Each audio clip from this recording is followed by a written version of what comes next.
వరంగల్లో BJP MP Etela Rajender Congress ప్రభుత్వంపై విమర్శలు చేశారు. ఎన్నికల సమయంలో ఇచ్చిన 6 గ్యారంటీలను వెంటనే అమలు చేయాలని డిమాండ్ చేశారు. ఫీజు రియంబర్స్మెంట్ ఆలస్యం వల్ల విద్యార్థుల భవిష్యత్తు ప్రమాదంలో పడిందన్నారు. సీఎం రేవంత్ రెడ్డిపై కూడా తీవ్ర ఆరోపణలు చేశారు.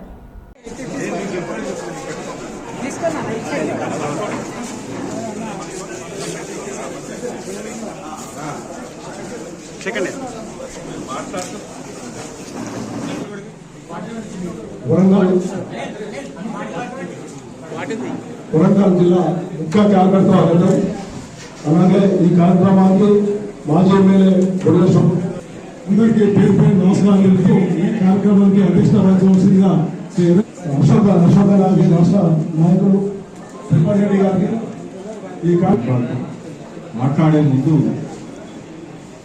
మా వెంకటగౌడ పేర్లు అందరినీ చెప్పాను. అందరికీ పేరు తెలియజేస్తూ అదేవిధంగా మన అలాగే మన మాజీ ఎమ్మెల్యే గారు మొన్నా శ్రీరాములు గారు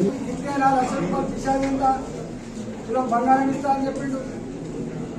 బంగారం దేవుడు ₹1,00,000 కళ్యాణలక్ష్మి చేసుకోవడం అయింది. ఇవాళ ఎంత దారుణం అయితే ఈ విషయాలు అసెంబ్లీ చర్చకు రావు. ఏమైనా వ్యక్తిగతమైంది లేచిన పడైనా మంత్రులంతా లేచిన వాటి మాట్లాడతాం. మళ్ళా మంత్రులు మాట్లాడే వీళ్ళు మాట్లాడతారు. కూడబలుకున్నట్టుగానే ఏ చట్ట సవరణ మీద అయితే ప్రజలకు గొప్ప విశ్వాసం ఉంటుందో, సమస్యల పరిష్కార వేదికలుగా భావిస్తారో, అదొక ప్రజాస్వామికమైన పవిత్ర దేవాలయాలుగా భావిస్తారో అలాంటి సభల మీద ఇలా విశ్వాసం కోల్పోయింది. ఇక మన గురించి చర్చ జరగవు, మన సమస్య గురించి పట్టించుకోరు. వింటే సైలెంట్ అయిపోయిన ప్రజలు ఎక్కడ లేకపోతారు.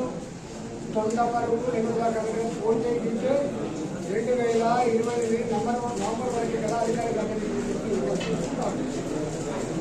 నేను ఒకటే ఆనాడు రేవంత్ రెడ్డి చెప్పిన మాట ఏంటంటే, రైతు బంధు, ఆరోగ్యశ్రీ, ఫీ రియంబర్స్మెంట్, విద్యార్థి పథకం, యో పాలసీ, ప్రతి తెలంగాణ ఆడపిల్లకు ₹2,500 మహిళలకు అకౌంట్లలో పెన్షన్లాగా ఇస్తానని కానీ, ₹2,000 పెన్షన్ ఏం పిషాన్ని 4,000 ఇస్తానని కానీ, 4,000 పిషాన్ని ఎంత 6,000 ఇస్తానని కానీ నాలుగు కూడా మాట్లాడినాడు.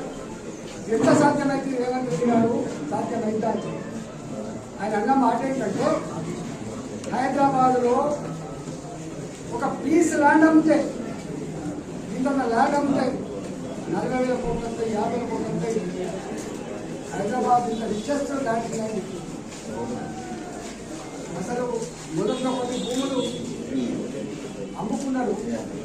కానీ కొత్త పథకం ఏం చేసిందంటే, అలాంటి డిస్ప్యూటెడ్ ల్యాండ్స్, అలాంటి లక్షల కోట్ల విలువైన డిస్ప్యూటెడ్ ల్యాండ్స్, ఆ ల్యాండ్స్ని కోర్టులలో ఉంటే కాంప్రమైజ్ అయిపోవడం, గతంలో కోర్టులను మేనేజ్ చేసి ఆర్డర్ తెచ్చుకుంటే ఆపకుండా వాళ్ళకు రైట్ ల్యాండ్గా ఇచ్చేయడం.